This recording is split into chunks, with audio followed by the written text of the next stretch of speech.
guests and friends here today. So without further ado, please welcome the program MC, Len Therrien. Len? I've got to say before we get started on the program, we've got the bravest president in the world. First club meeting of the year for him, and he's letting us take it over. I bumped him out of his chair, told him to sit over here. We ordered a cake, he didn't know about that. It's just, good luck, Mike. Good luck. Now the pressure's on you, buddy. Well, we're going to have a fun time here to get started. I first want to introduce our head table. Greg Thompson, club president in 2003, 2004. Jack Hamilton followed him in 2004, 2005. Retired though now from Rotary. I was in 2005, 2006. Wayne was club president following me in 2006, 2007.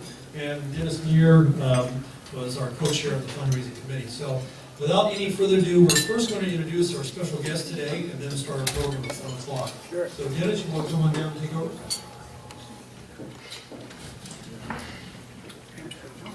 Well, we brought some very special people that participated in the project, and we're going to go around and introduce them. And I want you to know, Steve, you're last. Andy, you're second to the last. But nothing's changed. So I have a list here, and what I have is a little clock that was 10 years old because we got that when we did the project. And so when the person gets up and speaks, I'm going to hand them the clock. And when I figured that they're finished, because they're not supposed to speak very long, I'm going to grab the clock away, and that means we're finished. So, first one is fundraising co-chair Gene Orlowski. Do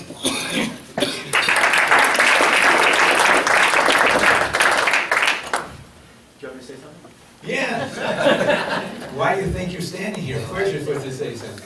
Well, this was actually a very, very fun event to be part of, and what was fun about it is sitting around in the back room over at the Women's Club trying to figure out how we were going to raise $85,000 for the clock and for the maintenance fund to maintain the clock for the next 20 years. And Dennis, Bill Steele, all of the people who were already introduced were sitting around trying to figure out what we're supposed to do. And so, I'm not sure if it was Bill or Dennis, but somebody said, we need a plaque. Here in San Marino, if you want somebody to donate money, put their name on a plaque. And so we decided to have a plaque, and Dennis brought this up every week to show the plaque and who was on the plaque. And then we started having levels of giving from bronze to platinum, and people said, well, you know, I want my son to be on that clock. And so little by little, we raised more and more and more money until we just had a really, really easy time of raising money. So it's a great thing. I see it every day when I come through. I go to work in the morning, and I think it's something that this club can be very, very proud of, and I was very proud to be a part of it. Thank you, Gene. You're a pleasure. Okay, number 2 on the list. Somebody named Neil Bale. So you've got to say something intelligent here. Well, first of all, this clock represents a testament to our city and the volunteerism within our city, and particularly that right here in Rotary. This is where the genesis of this clock came. We got most of the money. We're proud of it.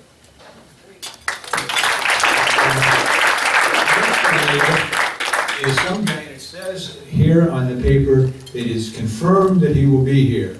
And he has a ponytail, his name is Mitch Lehman, and he isn't here. So, but I will say this for the tribute. They were really good during the project. They gave us a lot of publicity and a lot of support. And thanks for showing up and doing what you do so well.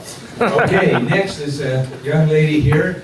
It says Liz K. And she's got some great things to say, I'm sure. Well, I can't believe it's 10 years already, and it was fun to be a part of it. There's so much enthusiasm. It was my job to keep the troops happy with cookies and goodies. So, congratulations to everyone, and thank you.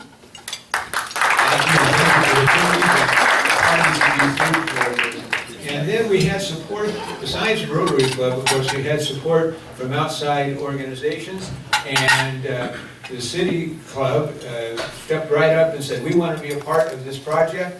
And we have the first Vice President of the City Club, Frank Chen, is going to be here. And here's the clock for you to hold and a microphone. Thank you, Dennis. I'm here on behalf of the San Marino City Club.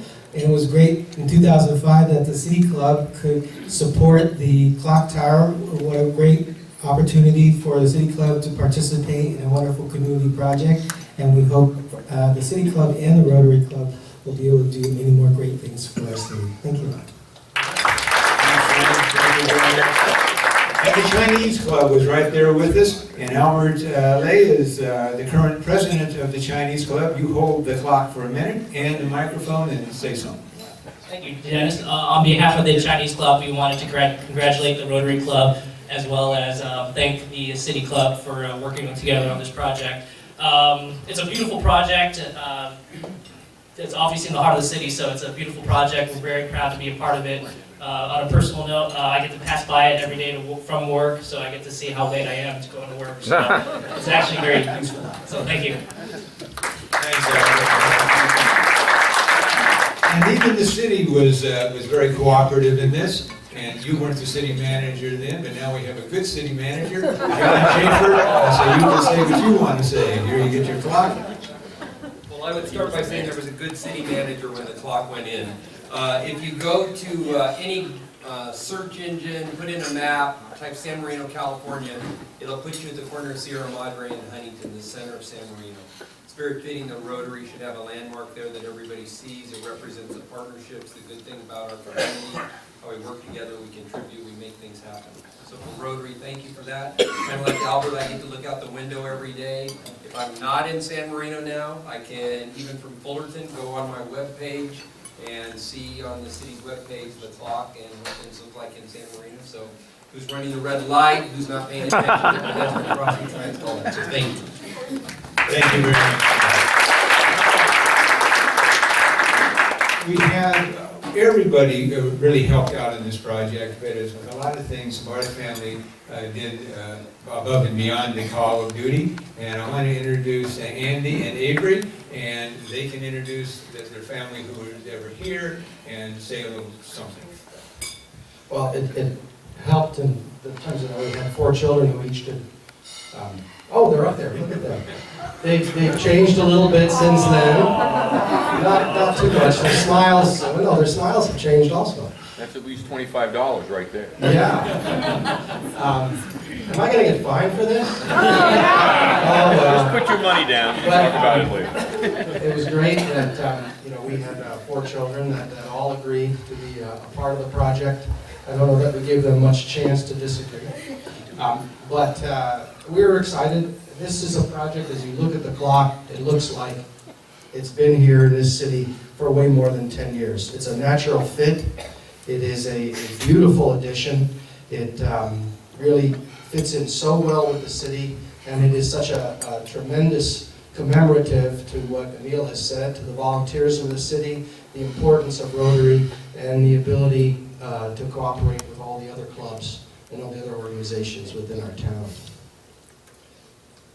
Thank you, Andy, and thank you to the entire family. If you look up on the screen now, we're going to hear more about the time clock later, but I want to point out that we have already a committee and chairs of the opening of the, and that is, Andy, your children are going to be here. I hope you're here with them for the opening here. I will be 99 years, but probably not there. So you open the ground and find you.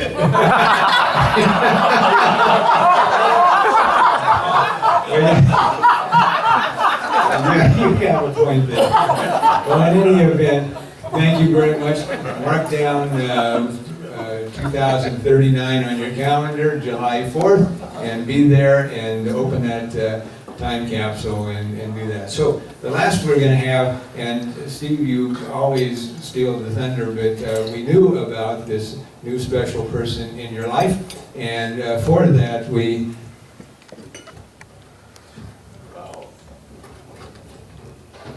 spared no expense and got a little wedding gift, if you will, flowers. And thank you very much. You know, it takes money to get a project like this done. The first thing's a good idea, and we had all that, but we also had to have somebody to really run the construction of it and get the darn thing done. And that was Steve Schultz. With Steve, without you, and you don't show up here too often, but you always pay your dues.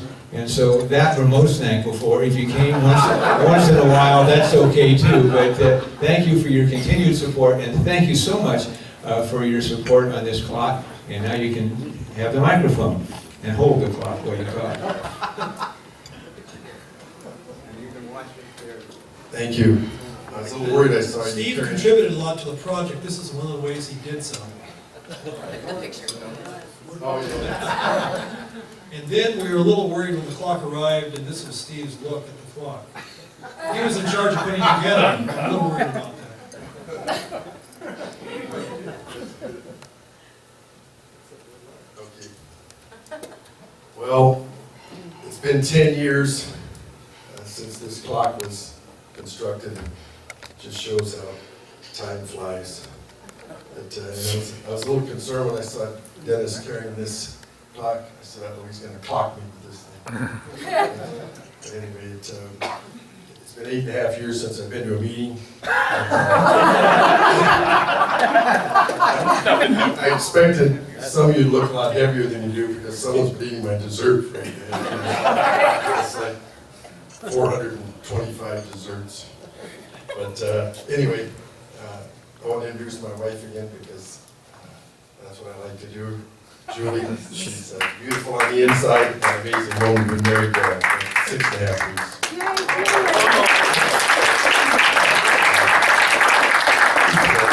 Anyway, so 10 years ago, I was very humbled to have the opportunity to design and build a clock for the city of San Marino. And I'm glad that the city manager told us the name of those streets were, because I just always call it walk and don't walk, because they got that sign on there. So it's pretty easy to find. It was a group effort. The lead agents on this project were Len Darian and Greg Thompson, and they worked a long time to bring the project forward, to set the basics and what the parameters were, and then when they found out what the budget was, they still stuck with the project, so that was good. And then they brought some people to come and raise the money and support it with donations and to work on the project. A lot of the landscape, the holes were dug by Rotary members and plants installed.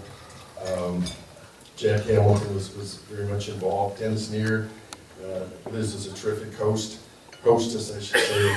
And so we had some nice meals and some adult beverages at the Neer residence. So that's always an inspiration.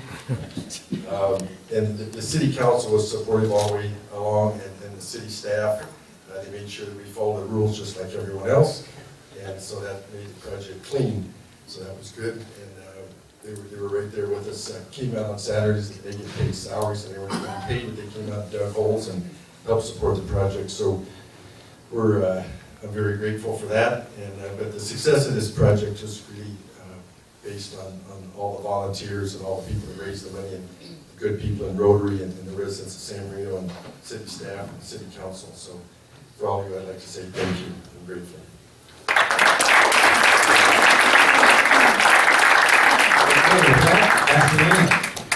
All right, Bob, if you'll get ready to start the program with our clock slide 1, you have that up there for me.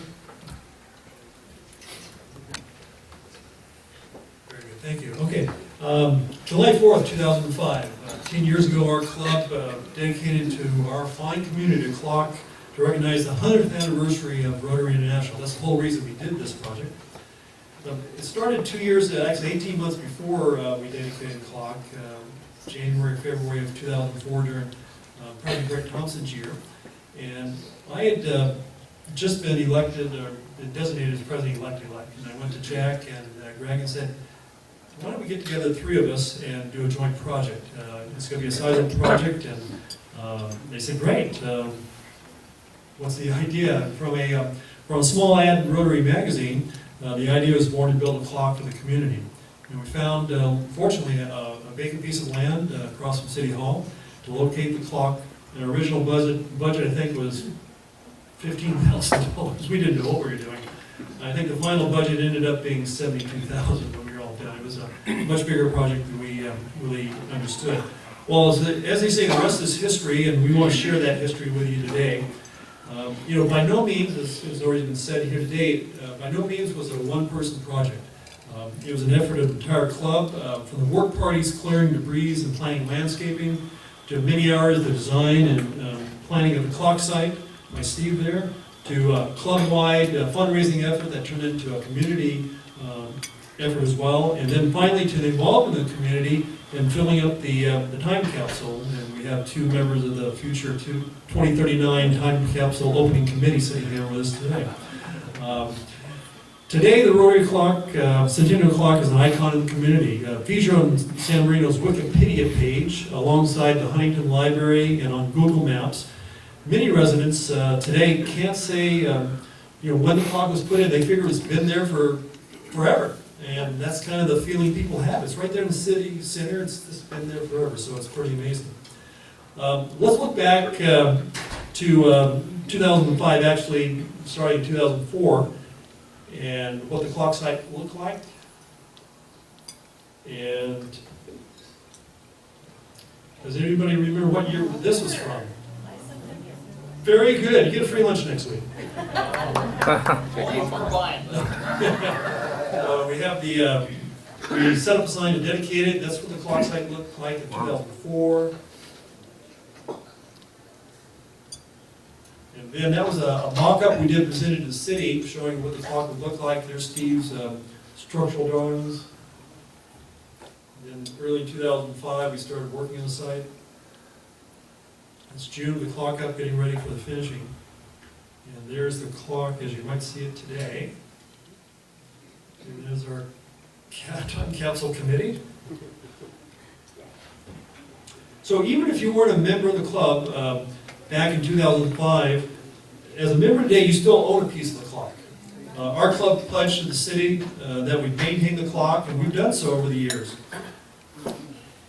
In the past few years, we've upgraded lights and clock mechanisms. Most recently, we put the clock on the web with the city's webcam at City Hall in cooperation with the city manager there. And today, for example,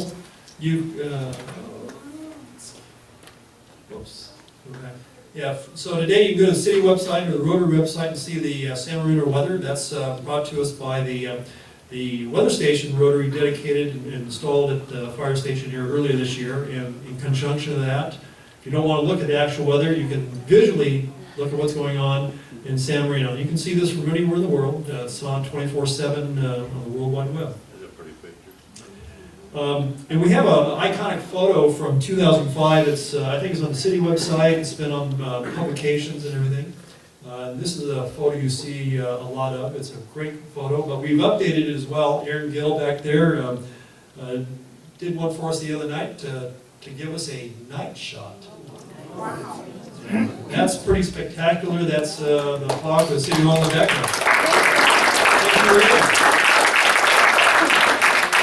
So I'm going to bring up Jack Hamlin now. He's going to talk about the work parties that went on to get this project going. Thank you, Lynn. It's a pleasure to be back speaking to you. This was a great project the year I was president. However, as Lynn said, it actually started the year before in his head. We did not mention that too much, but that came from him. And there was a lot of cautious excitement when that idea first hatched. We were challenged by the international president of Rotary that year, his name was Glenn Estes from Alabama. And he said he wanted every single club in Rotary in the world, if they could, to do some project that would bring attention to Rotary, to celebrate Rotary, which is his theme that year, in its 100th year, but to also enhance the city in some way. So we got real excited about the idea. President Greg Thompson, that was the year of conception. My year was the year it was executed, and of course Lynn was president when it was dedicated.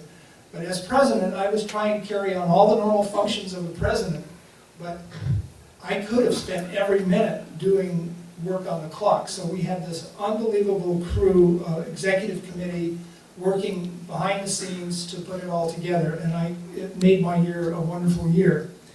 A little anecdote, this club sent my wife and me, my wife Janice, to Osaka, Japan for the International Convention.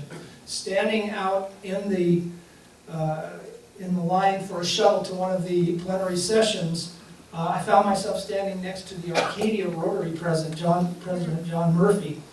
And he was a little distraught because he hadn't come up with any idea for his club.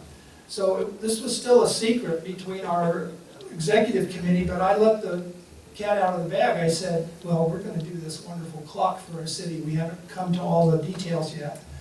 Well, what I didn't know is when he got home, he immediately went to his club, put together a clock project, and they erected a clock in their city before we did. It now stands in the median of Huntington Drive down by the racetrack. You've probably seen it. It's kind of a small clock, and they did it very fast. But I couldn't be prouder of what we did. So we took our time and did it right. One of my personal goals of leadership that year was to increase the way Rotary did hands-on projects. And these work projects fit in beautifully with both the pre-clock installation and after the clock installation. We had to take down trees, pull out scruffy plants, till the soil. Then we let the clock, actually the base be made and clock delivered and so on. And then we went back and planted the wonderful landscaping, which at the time was not particularly drought sensitive, but I think you've made some improvements now. The city's put in some new plants, I think, that are a little more sensitive to the drought situation. We had a lot of fun working together, answering questions from the public about what we were doing as we were standing out there. And one of the big bonuses was Charlie Rasmussen stopped by to see what we were doing. He had no idea who we were, what was going on. After we explained it to him, he got very excited. He came and helped us a lot, and as Steve knows, he's got a nice little tree service in town, but he became one of your very best members and is still a wonderful member because of that encounter out there. So it was a great little bonus of having those work parties. So we had a talented and dedicated executive committee, very hardworking club membership that resulted in a true community project, as so many people have already said here today. It should always help us remember Rotary's first 100 years, but it will also be an iconic symbol now of San Marino Civic Center.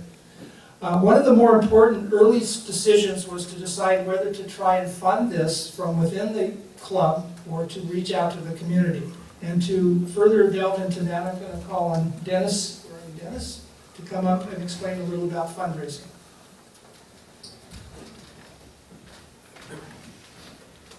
Thank you, Jack, and it was just a great pleasure, because I was relatively new to the club at that time, been in a few years, but to get to know Jack and Len and Wayne and Greg and work with Steve and everybody else, it was just a community project. It was really just great. So, but somehow they tapped me and said, would you be in charge with Gene on the tour, because he knew what he was doing and I was relatively new. Would you raise the money for this? And so we put together the typical kind of community-wide fundraising thing with so many at this level and this, and you go out to the whole community and do that. And I never will forget, we were over at the Women's Club in that fireside room, I called it, and it was the Women's Club at that time. And so we said, we're going to do this fundraising thing, and we started to talk about, Gene and I, about how we were going to do it. And standing in the back of that room was Emil Bale with Bill Steele right next to him. And either, Emil, you raised your hand, or Bill, and I think it was Bill. He said, wait a minute. He said, this is a Rotary project. Let's forget all this community stuff. Let's raise the money in the club.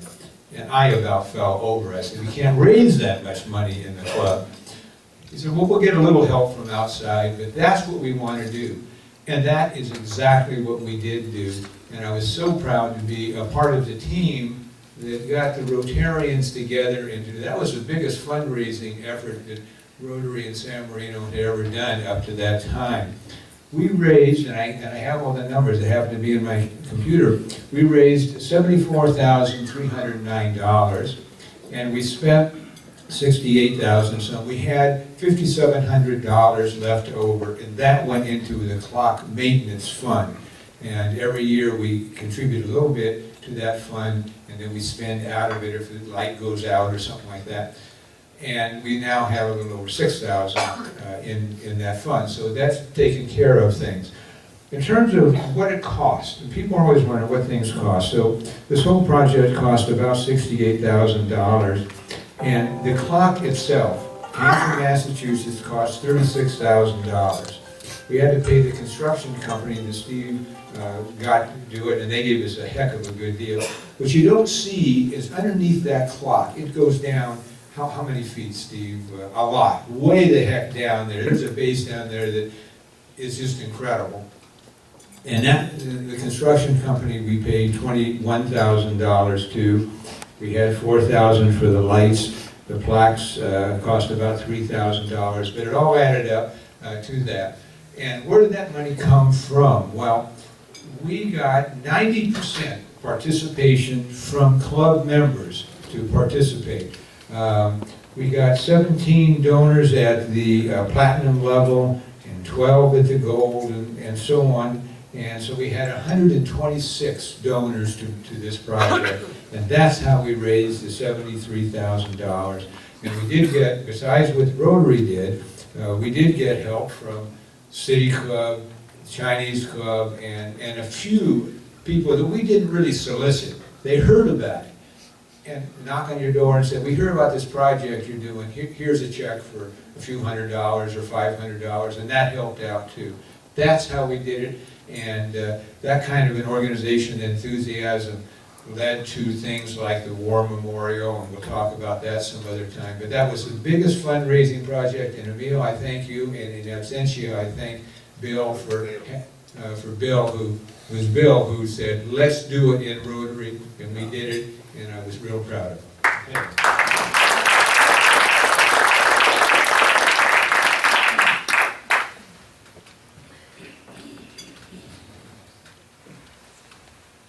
I had the fun part. We got to buy the clock, spend the money. So once the committee knew what we wanted to do for the Centennial Project, we looked at various clock companies. We settled on Electric Time for many reasons. They've been in business since 1928. They make about 1,000 clocks annually and are the largest maker of custom clocks in the U.S. with installations throughout the world. Notable U.S. locations include Wrigley Field, Tiffany & Company, Disney World, Disneyland, and many others. We decided on the 4-dial Seth Thomas Pulse clock, the biggest one they made. It kind of mirrored our Rotary's four-way test. There are many choices we made. There were 17 different face styles, many different hand styles, color choices, and accent color choices. You can imagine getting a committee like this together trying to figure out what the best one was. Each clock is fabricated by hand and takes months to complete. The clock is very sophisticated and includes a GPS satellite synchronization system. The clock was, as you've heard, the clock was ordered December 2004, was trucked from Massachusetts, arriving in June of 2005. The clock company is somewhat unique and they have many long-term employees. When I call them with a question, I'm able to speak with a person who I ordered the clock from. If I have a technical question, I speak with the engineer who designed the clock. Very unusual. You've heard about the clock maintenance fund, which is good. We've made some upgrades, incandescent illumination to LEDs, daylight savings time fix, all on the clock maintenance fund. It was a great committee that functioned very well. There are some additional people that were very instrumental in the project I'd like to mention.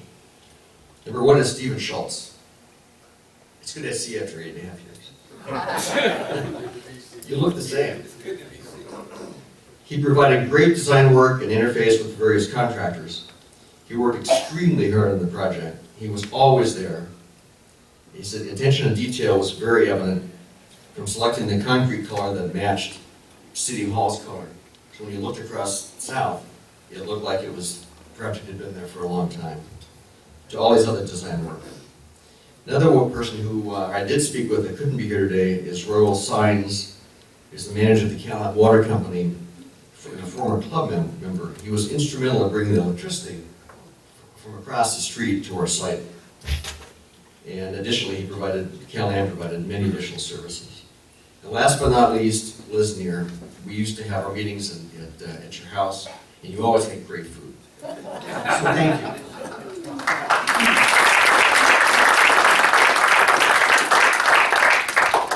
And our last presenter is Wayne Carter, talking about the time capsule. Listen up, ladies.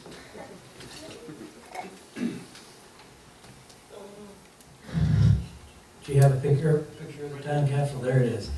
Well, my wife and I was on the committee, the executive committee, on the clock committee, but my wife and I were put in charge of managing the time capsule. And the time capsule was really an interesting project. Looking back on it, it was a lot of fun. It started with Dennis and Liz Neer making a trip to Northern California, wandering up on the side of a hill in Morgan Hill, south of San Jose, and going into an old barn and finding the company that made these things. And Dennis bought the largest time capsule that they could make. And as I remember, I felt like I was handling the casing for a World War II shell. The thing was so heavy. I mean, it was machine steel, beautifully constructed, built to last. So the time capsule, and Dennis told me, cost $709. Our job, my wife's job and I, was to kind of coordinate the collection of the correspondence that was going to go in the time capsule. And we sent letters to all of the service clubs, organizations, churches, and obviously with the support of the city. And then the Tribune ran ads saying, if you want to get something in this time capsule, you got to get it to this address. So we were getting mail and drop-offs at our house right up to the last day when we had to stuff the time capsule. We went down, and I want him to stand up now because he deserves a great measure of credit and recognition for what he did. Jeff, please stand up.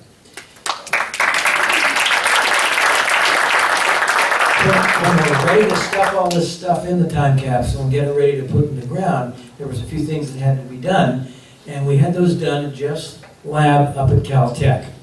I must say, going to the lab, I found the lab to be in the bowels of Caltech's building, and walking into the lab, I thought I was in a lab from one of the Frankenstein movies. There were machines and instruments and tubes and things all over this lab. It was a very elaborate lab. And but his job was very key. Jeff offered to do several things that were important. First of all, he tapped a hole in the top of the unit and to put a valve in, temporary valve. And then he injected nitrogen into the cartridge, which would take all the moisture out of the air and the paper, and it just take the moisture out of the cartridge. And then he reintroduced a vacuum to suck everything in there out, so there was no air, no moisture, no oxygen in the time capsule. He did 3 different trips with this, made 3 of these procedures, and then it was ready to be put in the ground. He sealed it up, tightened it, sealed it, and brought it down, I think to us the day of the clock was installed. Didn't you, Jeff? Didn't you bring it down? And it was heavy. So that's the story of the clock, or the time capsule. It was a lot of fun. It's going to be there and be opened in 40 years, and the Barth kids are going to be there to open it. So, thank you.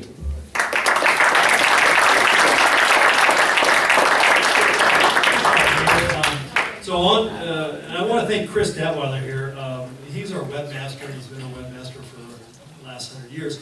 But he is instrumental in making sure that the club archives everything that we do on our website. We have great information about the clock project. We now have a time capsule countdown clock as well. So if you go on there and want to find out and can't remember where we go from the time capsule, ladies, it's on the website. You can't get away from that. And then I want to dispel a rumor. We did not make Wayne, after the dedication ceremony, dig the hole and put the time capsule in. It looks like we did. I mean, this photo does represent that, but No, Wayne, we had a city crew after that, so, but it does look like that's what Wayne's getting ready to do right here. So let me finish up.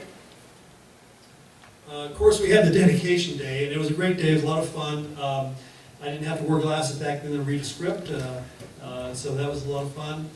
The most important part about that day was that it was a accumulation of all the efforts we had made, and it was not only a Rotary effort, but a community effort, and as Emil said, it is in the best honor and tradition of our club, what we did that day. The hardest part about the dedication ceremony, does anybody remember? We couldn't get the covering off the clock. It was so hot that day. It was a plastic covering, and it had melted down a little bit. We had to actually get Steve's crew, who was standing by with a crane, to get up there, and a bucket truck with him, get up there and pull that off. So that was kind of the thing that happened that day, but it was a great day and a lot of fun memories. So Aaron, I want to thank you for that night photo. We got one more show here at the end. We'll do that, but what we'd like to do now is, we've got just a couple minutes. Does anybody have any questions, burning questions? Denise? Who selected the contents of the time capsule? Because Debbie and I want to know what's in it. Wayne? Well, what's in it are basically letters from people who wrote letters to their kids or to their relatives, or the organizations described what their organization was. Some people just talked about what life in San Marino was like in 2005. So it's a mixture of comments by whatever anybody wanted to put in there. Thank We have you. some things from kids in there. And there's some things from kids. Great. This was the first project that I participated in Rotary. I was a brand new Rotarian, and it set the tone for the whole Rotary experience I've had. And I might say to any new Rotarian, you got to get involved, get your hands dirty, and we did. And it was a very rewarding thing. And I met people while they're working. It's a great way to integrate yourself into the club. So, do it. Good point. Very good. And so this is another night photo that Aaron took. I like this one too because it's got the city hall and the fire station background. And I don't know what those red lights are, Aaron. You tried to explain them. Cars passing. Yeah, lights. All right. That's our program, Michael. Take it away. Jeff, you've been processing for 10 years. You've got to tell us how to open the time capsule, or even where it was buried, because we're not really sure. All that nice landscaping might disappear while they search for it. I want to thank Len and the committee members for putting this together. And Len, my hat's off to you. How many people do you know can manage a bunch of past presidents to get them to speak and end on time? Yeah. That's pretty good. So thank you. We'll have a book for you to select, Len, on behalf of the committee for donation to our library next time around. And I want to thank our guests for coming. Yuzi, Mary, Wendy, Wesley, Gerard, Kian, Ochi, Elia, Julie, Jack, Liz, Frank, Albert, Andy, and Steve. You guys aren't technically guests because you're members, but we're glad you're here. And of course, yes. Absolutely. Thank you all for coming today. It's great to have you with us. And I want to thank our visiting Rotarian, Jay Harville. Jay, thanks for showing up at San Marino Rotary. I want to close with just a thought for you about what you helped to make possible. Thanks to your generation, thanks to your generosity and that of Rotarians from around the world, the World Health Organization announced in March that they had certified the Southeast Asia region as polio-free after 3 years of no new polio cases in India. And this is an enormous accomplishment because India was home to half of the world's new polio cases just 5 years ago. And you helped to make that possible. So thank you very much. And with that, would you all please stand for the four-way test? The four-way test of the things we think, say, and do. First, is it the truth? Second, is it fair to all concerned? Third, will it build goodwill and better friendships? And fourth, will it be beneficial to all concerned? Thank you, ladies and gentlemen.